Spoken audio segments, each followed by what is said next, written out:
श्रीमहागौरीस्तोत्रम्।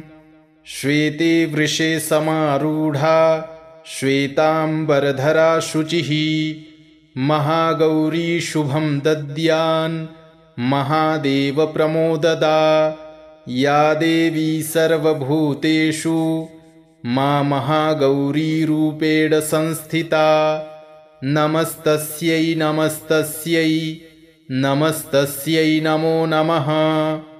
वन्दे वाञ्छितकामार्थे चन्द्रार्धकृतशेखरां, सिंहारूढा चतुर्भुजा महागौरी यशस्विनीं।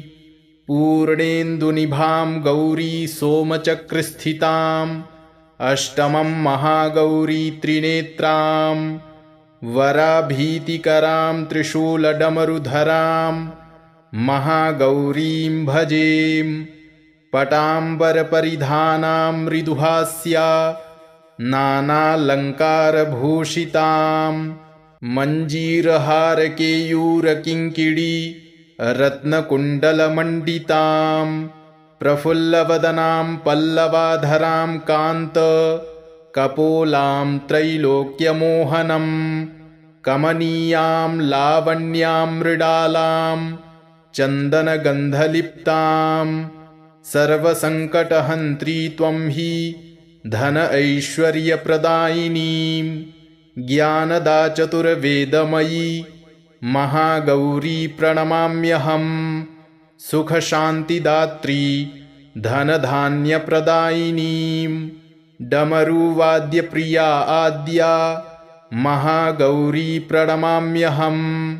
त्रैलोक्यमङ्गलत्वं हि तापत्रयनिवारिणीं।